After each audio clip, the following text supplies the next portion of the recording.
Good morning, welcome, નમસ્કાર, જય શ્રી કૃષ્ણ, જય સ્વામિનારાયણ, જય જી નંદ્ર. કેમ છો તમે બધાય? મજામાં જો. આજે તારીખ થઈ ગઈ છે 18 અને વાર છે રવિવાર. અને છે ને આજે અત્યારમાં સવારમાં બધાને રવિવાર હોય એટલે રજા હોય તો જાનુ દીદી અહીંયા બેઠા છે. પણ આ જાનુ દીદી છે ને અડધી કલાકથી આમ બેઠા છે, વગર ફોન બેઠા છે, ફોન વગર. એટલે મને બહુ ગમે છે. પણ વાળ કેમ આ રીતે ખુલ્લા છે? હે જોયા છે એવું છે. અને બીજું એ હતું કે આજે છે ને જાનુ દીદીના મમ્મીની તબિયત ખરાબ થઈ ગઈ છે થોડીક. થોડોક તાવ આવી ગયો તો કાલ રાતે. અત્યારે સવારે રવિવાર છે એટલે દવાખાના સવારથી તો બપોર સુધી લગભગ ક્યાંક ક્યાંક ખુલ્લા હશે. તો અત્યારે છે ને આપણે દવાખાને લઈ જવાની છે. બપોર સુધીમાં તે દવાખાને જવું પડે. બપોર પછી પાછા દવાખાના બંધ હોય. તો ચાલો હવે આપણે નીચે પહેલાં તો જઈએ અને થોડીક વાર પછી પાછા દવાખાને લઈ જઈએ ઓફિસ ભેગા. તો સવારમાં અભિભાઈને નાસ્તો કરતા જોઈએ આપણે, કેમ કે રોજ સવારમાં તો હોય નહીં. સવારમાં નાસ્તો આવે એમ ને. સવારમાં રોજ આમ ભયો લાગ કાંઈ નાસ્તો કરે નહીં આમનું. અને આજે બીજી વાત એ છે કે કાલે રાતનો વરસાદ ચાલુ થયો છે. અત્યારે સવારમાં વરસાદ ચાલુ છે અને આપવાનું ચાલુ છે. લોચો એ છે કે તારા આંટીને દવાખાને લઈને જવાનું છે. પહેલાં એ કરવું પડશે ને. કેમ જાવ? મોટી ગાડી બસ પાછું આમ રાઉન્ડ મારીને ઉતારીને વયા જવું આપણે. ઓલા પણ જવું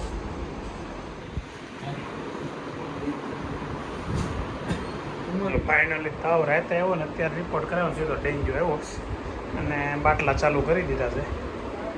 એમાં હા હોય એમ જાય છે નહીં હે પણ એટલે તો આપણે અત્યારે ઇમરજન્સી બાટલો ચડાવી દીધો. આગળ જો આ થોડીક આ બાટલો સડી રહે ને ત્યાં તને રેડી થઈ જાય. એક બાટલો સડી ગયો છે હવે અને પૂરો થઈ ગયો. થોડીક વારમાં સડી દીધો. બહુ ફાસ આપ્યો હોય. પેશન્ટ જાજા છે એટલે સાહેબને કંઈ જોઈજો. ઉતાવળ ન કરતા ખોટી ઘેરા લઈને વયા જાય હાટે. સાહેબને તો એક પછી એક પેશન્ટ સારું જ છે. હે એ આગળ હવે દવાઓ નાખી હતી ને એમાં એટલે હવે સારું થઈ જાય એમ કીધું ને. તાવની દવા નાખેલી છે બાટલામાં એટલે આગળ તને સારા રાહત થવા મળશે. કેમ આપણી વસ્તુ લઈ લીધી એમ નાશ કર્યું છે. સાહેબે ગુલાબને એડમિટ કરી છે અને B12 ઇન્જેક્શન મારા હારે લઈ લીધા છે. કેમ કે B12 તો સાહેબથી ઘટતો જ છે, એ તો 100% હોય. મોટા ભાગે અત્યારે છે ને જનરેશન બધાને B12 ઘટતા હોય. કોક જ એવું હોય કે B12 ન ઘટતું હોય. એનું B12 ઘટવાનું કારણ શું? પાણી પીણી તો એમાં આપણે ફેરફાર નહીં કરી કરતા ઇન્જેક્શન લઈ લઈએ. પહેલાં ઘણા વર્ષ પહેલાં મેં B12 ઇન્જેક્શન લીધા હતા. બહુ દુખાવો થતો એમ નસે મળતી નથી. દબાઈ ગઈ બધી નાખું મારે નસ તમારે બહુ લગભગ યાદ એ તો આપણે નસ જ દબ્બે ગમે ને એટલે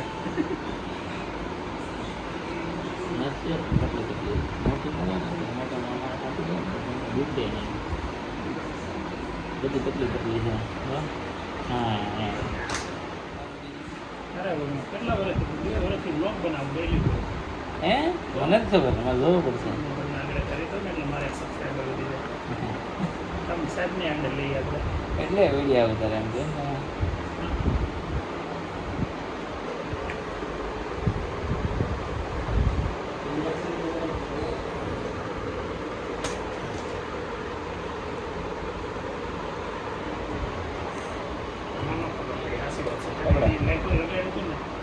કેમ જો કાંઈ ફરક પડ્યો?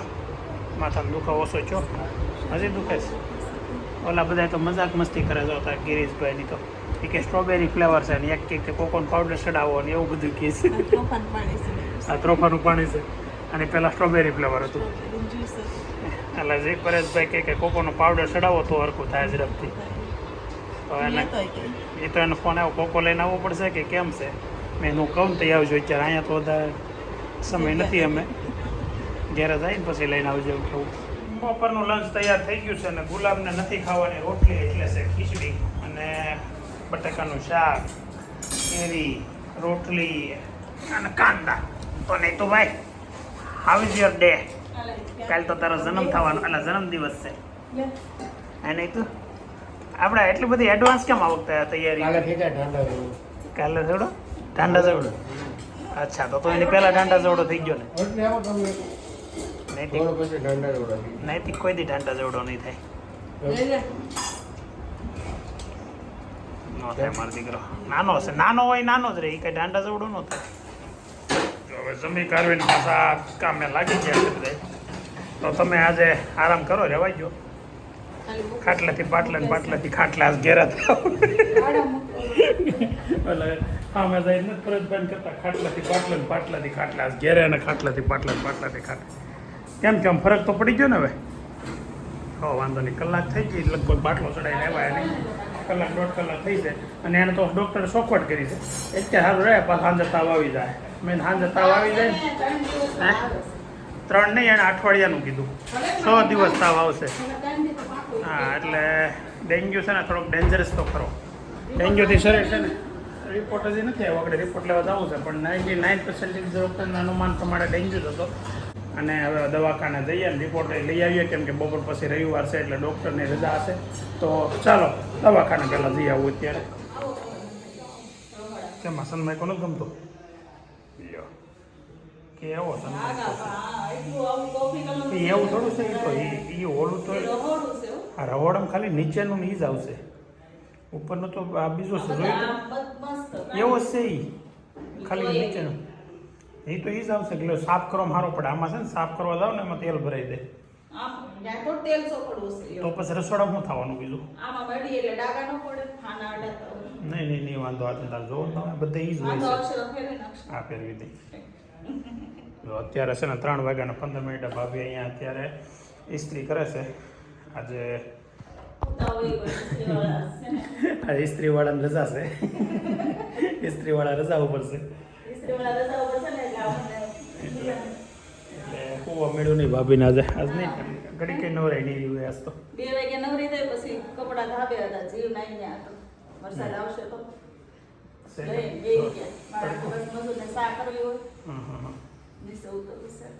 ઓકે. તો આજે છે ને કલરનું કામ પણ ચાલુ થઈ ગયું છે અને ફર્નિચરે ચાલુ છે, એટલે બધું કામ એક સાથે ચાલુ કરી દીધું છે. એટલે હવે બને એટલું ઝડપથી બતાવવાનું છે, પણ કલરવાળા દેખાતા નથી પાછા. હવે આગળ કલર કરી ગયા છે, આ બધું છે ને ઘસાઈ કરી છે.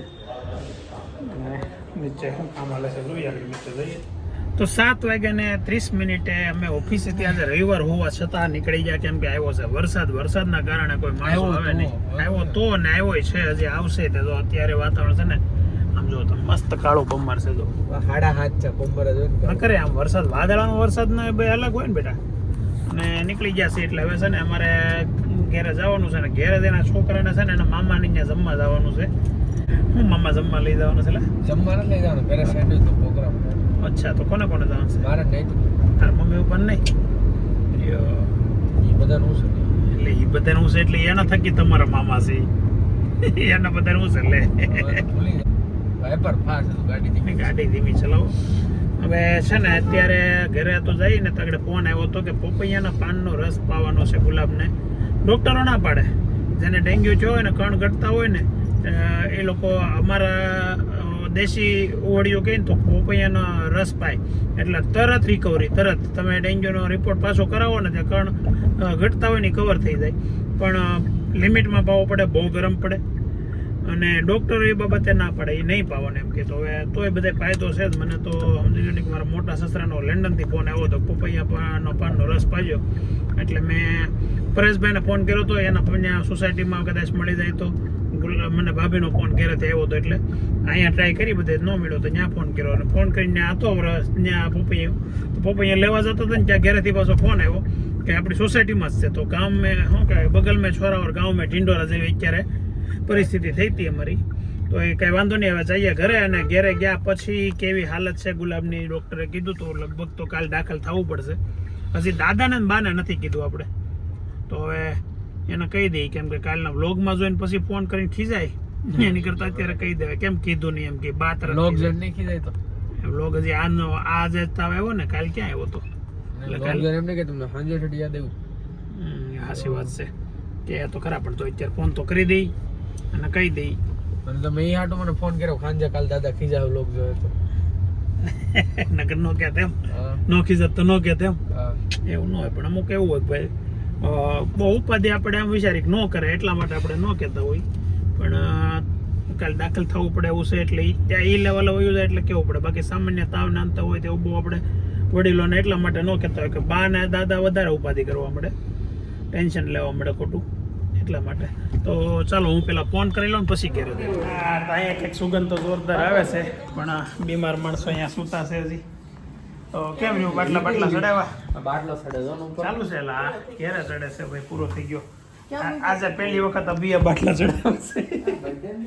ખબર છે ને વેદાંત, બાટલા કોણ ચડાવ્યા હોય? અભિભાઈ. કોણ આવ્યો હતો? હા, એક બાટલો એ ચડાવી ગયો ને બીજો તો પછી તો એમ જ હોય ને ઓલામાં કાઢી એવું કરવાનું હતું એટલે એને પછી જો અત્યારે જોયું ઘરની ટ્રેનિંગ ઘરેથી ચાલુ કરી છે ભાઈ. અભિયા પહેલું કામ એમાં હાથમાંથી પાણી બાટલા નો સડે. હાથમાંથી બાટલા હા નહીં તો આજ તો પ્રોફેશનલ કપડાં પહેર્યા છે. હે હા કેમ નહીં કે આમાં પેન્ટ છોકરો જવાબ કરે કમ્પ્લેટ. હવે આમ તો અંબાણી જેવો લાગવા મળ્યો અનંત. હું પહેરતો તે મને એમ કે હવે મેં આમ ફિટ સ્ટેટ ફિટ એમ કપડાં લાગે છે. નહીં તો શર્ટ કોનો છે? અરે બર્થડે નું ગિફ્ટ છે એનું. આનો આ તો ગેંડો દોર્યો, શું દોર્યું નીચે? ઘરે બની રહ્યા છે પુડલા. વાહ સરસ, આ ગમ્યું આપણને જો નહીં. હા બહુ ગમ્યું. હવે ઠંડા વાતાવરણમાં પુડલા ખાવાની મજા આવે. અને જો જાનુ દીદી ને એના બાપુજી બે પુડલા ખાય છે. કેટલા પુડલા ખાધા દીદી? 200 ખાઈ જજો 4-5 પુડલા. તો કેટલા? ઓકે સરસ. તો શેણાના લોટના પુડલા. અમારે ઘરે ભાણકી બેન આવ્યા છે. ભાણકી તાર પુડલા ખાવાના હે ને? હજી એક ખાવું ખાજે. આ ખાઈને પછી બીજું ખાવાનું છે. ઓકે? કોણ તને તાર મમ્મી ના પાડે? શું કે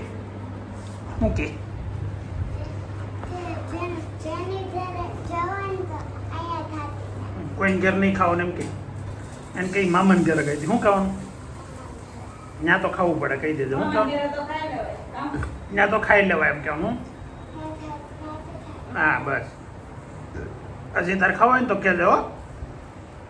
પાણકીબેનના જે પુડલાનો મેળ પડી ગયો અમારે, પાણકીબેનના ખવડાવવાનો અમારે મેળ પડી ગયો. કા તો શું કામ હતું જાનું તારે? હે જાનું બોલાવા આવી હતી, શું કામ હતું?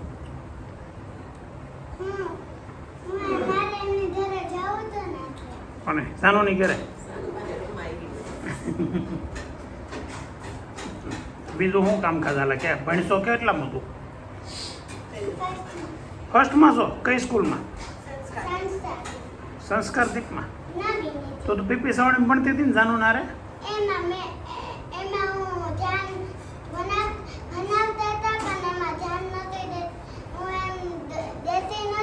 હા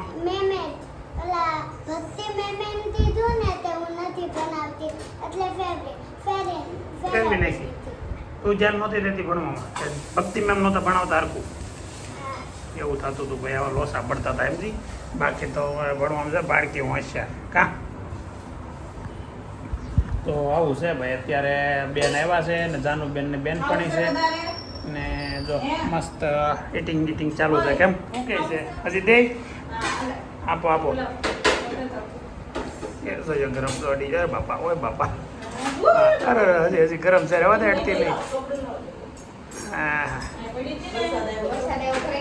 સુલા પાસે રાખીને એમાં ગરમ થઈ ગઈ ડીશ. હવે રોકાઈ જવાનું, હોઈ જવાનું. વરસાદ આવે તો શું થઈ ગયું? આપણે થોડું કઈ આપણે બહાર જઈ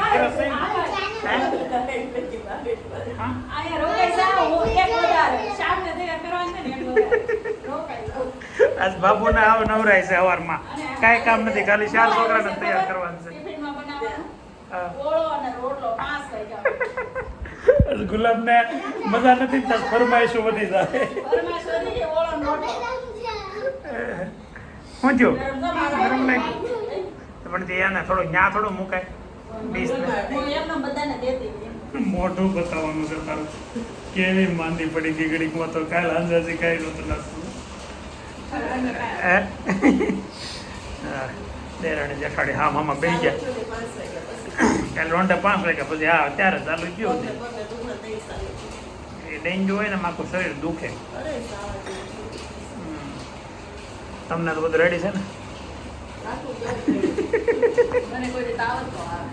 એ સારું, તમને નૈતિક ને બે ને નૈતિક ને અમારે એમ થાય છોકરાને રજા પડે ને તાવ આવ્યો હોય ના એટલે નૈતિક ને હાલ આવે. મને કોઈ દી તાવ ન આવે મારે ક્યાં રજા જ નહીં પડવાની. હા કોરોનામાં અમે 2 જણા સાથે હતા. ભાઈ ને એવો કોરોના. સારું, એ તો સારી વાત છે ને. વધારે વધારે. પગ દુખે ને એવું બધું થાય પણ તાવ એક નો ટાંગામાં છે. તકલીફ છે આ પગમાં છે ખાલી. ઓકે, એક વખત એક ભાઈએ કીધું હતું, કોમેન્ટ કરી હતી કે ભાઈ તમે હું કવિ કરો તો તમને પગ દુખતા હાવ હારો થઈ જાય અને વજન પણ ઘટી જાય. પછી પાછું કીધું નહીં તમે એમાં તમારા નહીં, આમાં કોમેન્ટ કરી હતી અને તમારામાં પણ ઘણા લોકોએ કોમેન્ટ કરી હતી. તમારા કોમેન્ટમાં રિપ્લાયમાં ઘણાએ કોમેન્ટ કરી હતી કે અમને જો કેમ કે ઘણી બહેનોને બિચારાને પગ દુખે છે એ બધાએ કોમેન્ટ કરી હતી. આ એક લગભગ અત્યારે છે ને ગુજરાતમાં તો આમ ગણો તો એ કોઈ ઘર બાકી નથી. સૌરાષ્ટ્રમાં જઈએ તો ત્યાં દરેક ઘેરે એક એકને પગ કંઈકનું કંઈક દુખતું જ હોય. એટલે આ પ્રોબ્લેમ તો મોટો છે, એટલે એનું સોલ્યુશન કરવું જ પડશે. ઓકે, સારું થઈ જાય તો સારું. અને આશીર્વાદ આપણે આયા જ બધા દુખે. ભૂમિ દેવી કહેતી હતી, અમારે કોઈને આવી કઈ તકલીફ થાય જ નહીં એમ. લંડન ને આમ અહીંયા લગભગ કોઈ બાકી નહીં. કોઈ બાકી નહીં. આને કોઈને કડ દુખતી હોય તો સાચી વાત છે. હાથ દુખતા હોય. એનું કારણ શું હશે? વિદેશમાં ફોરેનમાં છે ને યુકેમાં જે ભૂમિબેનને એ લોકો રહે ન્યાય કે પગના દુખાવો કોઈને છે જ નહીં. અને અહીંયા આપણે લગભગ કોઈ બાકી નથી. અમારા ઘરમાં અમે 3 છીએ. હાલો કેટલા કાલે આવ જાવ રૂમમાં અંદર કરના બાપે વાસણ ઉટકવા લાગુ. આજ ગુલાબ નથી ઉટક્યા કેમ તો હું પણ આજ નહીં આજ હું કરના કે જ્યારે હું કહું ને ને આ તો ગુલાબ ઉટક્યા કેમ નથી એટલે હું તમને ઉટકી દઉં. મારા મનથી જઈ દેવા છે ને એમ નહીં, તમે મને કીધું આ ઉટકી દે તો ઉટકી દે એમ. મન તો બરોબર ને દેવા અંદર લેવો. હજી વાટે જોતા નહીં હોય. તમારા નાના રૂમમાં મૂકી દો અંદર બસ ઓફિસ સહી છે. નીચે આગળ આમ બેઠા હતા ને તો જાનુબેન એક ઉપર હતા. જાનુબેન એક મને વિડીયો મોકલો. વિડીયો એ મેં જોયો ને એટલે મને એમ થયું કે જાનુ ડિપ્રેશનમાં આવી ગઈ કે હું. હા જાનુ, કેવો વિડીયો હતો? વિડીયામાં એવું હતું કે અત્યારે કોઈને છોકરાઓની નથી પડી, રિઝલ્ટની જ બધાને પડી છે અને બધા કે રિઝલ્ટ અત્યારે સ્કોરની જ વાત કરે છે. છોકરાને શું થાય છે હું નહીં એવું કોઈ વિચારતા નથી. એવું કોઈક મોટિવેશન આપતું હોય ને એવો વિડીયો મોકલો જાનુએ મને. એટલે જાનો હું તો વિચારું છું મારી દીકરીનું ભલે ટંતાર વધારે ટકા ન આવે પણ ભણવું પડશે તો ખરા થોડુંક. એ હાટું ભણાવું છું એટલે તું બહુ ટેન્શન નહીં લેતી હો. ક્યારેક ક્યારેક આમ થાય હસવું આવે અને એમ થાય કે એને કેટલું મગજમાં લાગે છે કે આવું બધું લોકો વિચારે છે. તો નહીં, આપણે છે ને કોઈ પ્રકારનું બર્ડન છોકરા ઉપર ખરેખર ન આપવું જોઈએ. ભણવા બાબતે હોશિયાર હોય, એની રીતે ટકા લાવતા હોય એ વેલ એન્ડ બેસ્ટ છે. પણ કોઈ બધા વિદ્યાર્થીઓ કે બધા છોકરાઓ એક સરખા ભણવામાં ન હોય. કોઈ મીડિયમ હોય, કોઈ ભણવામાં રસ ન હોય, એની સિવાયની ઇતર પ્રવૃત્તિમાં રસ હોય તો પણ આગળ વધી શકે છે. તો એવું હું વિચારું છું મારા મનથી. અને બીજું એ છે કે એજ્યુકેશન જરૂરી તો છે જ, એટલે ભણાવવી પણ પડે. એટલે બહુ નાના બાળકો હોય ને આપણે એને આવી જ નકરી વાતો કરીએ ને તોય તેને મગજમાં એવું થઈ જાય કાંઈ વાંધો નહીં, નહીં ભણી તો હાલશે, એટલે એ ન ચાલે. ભણવું તો પડશે જ. થોડુંક ભલે તમે સ્કોરર ન બનો પણ ભણવું તો એજ્યુકેશન તો જોહે જ ભવિષ્યમાં તમારે. તો બીજી વાત એ છે કે કાલે કોઈ આ ક્વેશ્ચન પૂછ્યો કે અભિને નીટમાં કેટલા આવ્યા. અભિ છે ને હજી 11મા ધોરણમાં છે. હજી 11 ને 12 બે એક્ઝામ આપશે, પૂરું કરશે ને પછી એને નીટની એક્ઝામ દેવાની છે. એટલે અભિને હજી નીટની બહુ વાર છે. તો આ સ્કૂલમાં અને નીટની અત્યારે તૈયારી કરાવે છે અને એક્ઝામ પણ લે છે. અને પહેલી એક્ઝામ લીધી એમાં લગભગ 520 જેવા આવ્યા, પણ એ તો હજી ચેપ્ટર ઓછા હોય એવું બધું હોય. જે આગળ જતાં જે કાંઈ આવે એ આગળ રિઝલ્ટમાં ખબર પડશે. તો થેન્ક યુ વેરી મચ. તમારો બધાનો ખૂબ ખૂબ આભાર. સપોર્ટ તમારો ખૂબ મળે છે, પ્રેમ મળે છે. અને કાલ કોઈએ કીધું હતું કે ભાઈ રોજ હરખું ન જમવામાં હોય, એટલે જે પીરસે એ જમી લેવાય. એટલે એનો કહેવાનો મતલબ એવો હતો કે ભાઈ વ્લોગમાં રોજ મજા આવે એવું ન હોય, પણ મજા જ આવે છે તમારો વ્લોગ જોવાની. તો એમનો પણ થેન્ક યુ. અને આવીને આવી રીતે સાથ સહકાર આપતા રહેજો, સપોર્ટ કરતા રહેજો. અને સબસ્ક્રાઈબ કરવાનું બાકી હોય તો સબસ્ક્રાઈબ કરી દેજો. થેન્ક યુ વેરી મચ આજનો વ્લોગ જોવા માટે. અને એક સલાહ એવી હતી કે સવારમાં તમે છે ને ગુડ મોર્નિંગની જગ્યાએ સુપ્રભાત બોલો. તો એ ટ્રાય કરશું આપણે. ગુડ મોર્નિંગની જગ્યાએ સુપ્રભાત અને છેલ્લે કે રામ રામ કહેજો. તો બધાને રામ રામ આવતીકાલે ફરી મળીએ નવા વ્લોગમાં. ત્યાં સુધી આવજો. જય શ્રી રામ.